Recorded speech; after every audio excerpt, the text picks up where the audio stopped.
Today we are going to study about Maxwellian distribution of velocities. This distribution of velocities among gas molecules is explained with the help of the Maxwell-Boltzmann equation. So what are the learning outcomes for this section? After completion of this section, you will be able to understand most probable speed, the RMS speed of gas molecules, the distribution of molecular speeds in a gas, and Maxwell-Boltzmann way of distribution of velocities of gas molecules. So let us start with the Maxwell-Boltzmann equation. This equation forms the basis of the kinetic theory of gases. It defines the distribution of speeds for a gas at a certain temperature. So we have to take a fixed temperature, that is the condition here. Now, from this distribution function, the most probable speed, the average speed, and the root mean square speed can be derived. Now let us see the many molecules, many velocities concept. We have studied in our last lecture how a gas molecule has random motion, as it can be shown here. These are the random motion of gas molecules. You can see in this figure also. It is the random motion of the molecules. In the assumption of kinetic model, we have also considered that all the molecules don't have same velocities. Thus, at temperatures above absolute zero, all molecules are in motion. As we can see here, the molecules are in constant motion.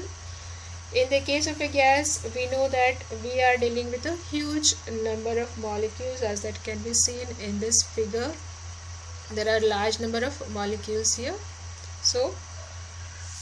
And we cannot predict the velocity of a single individual molecule. Then what can we do?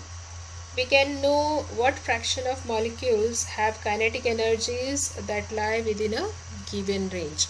So we should know what is the range here. If we take the range as V2 V plus dV, then within this range we can define what are the velocities of the molecules. The range can be taken as 5 meter per second to 10 meter per second, 5 meter per second to 5.5 meter per second, and so on.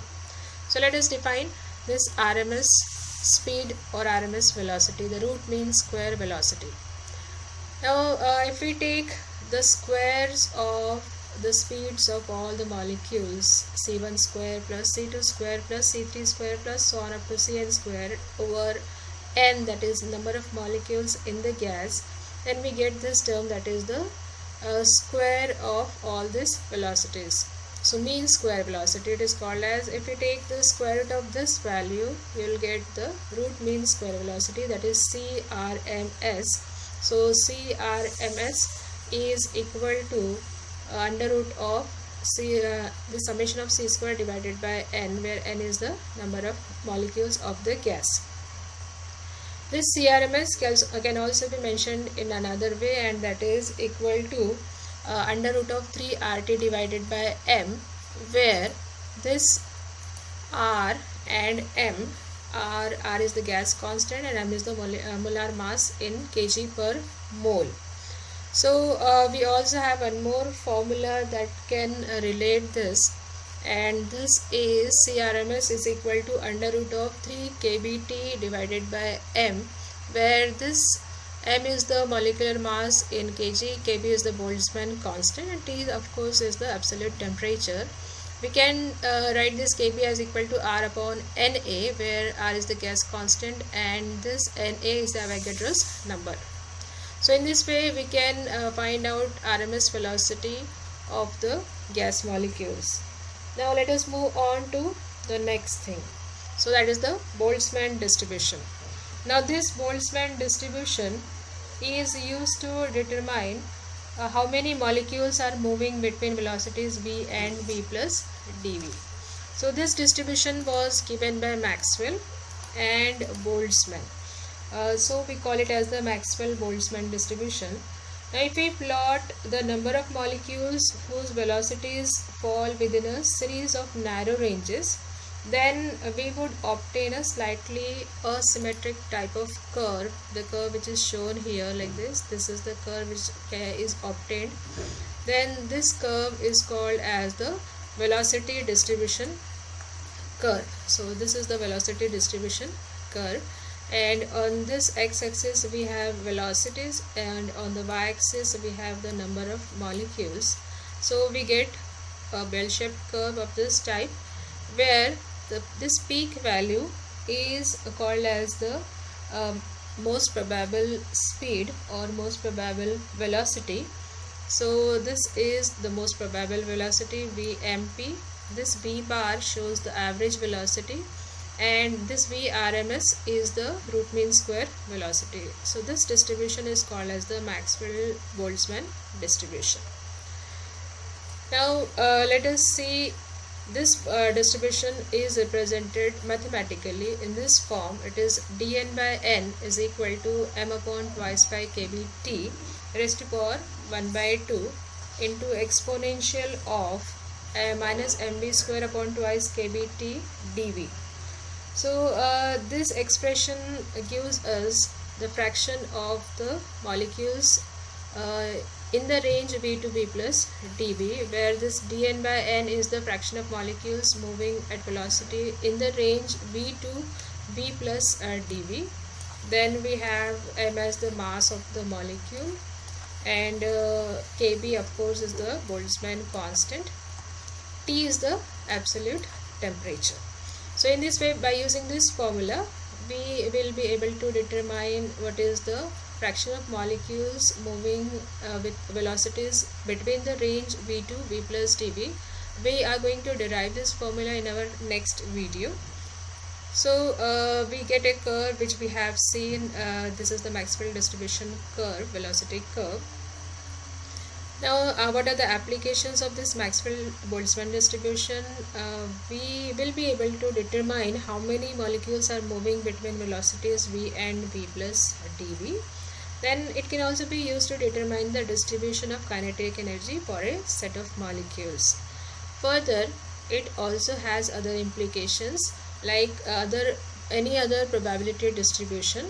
It can help us to find out the average speed, the most probable speed, and the width of the distribution can be studied.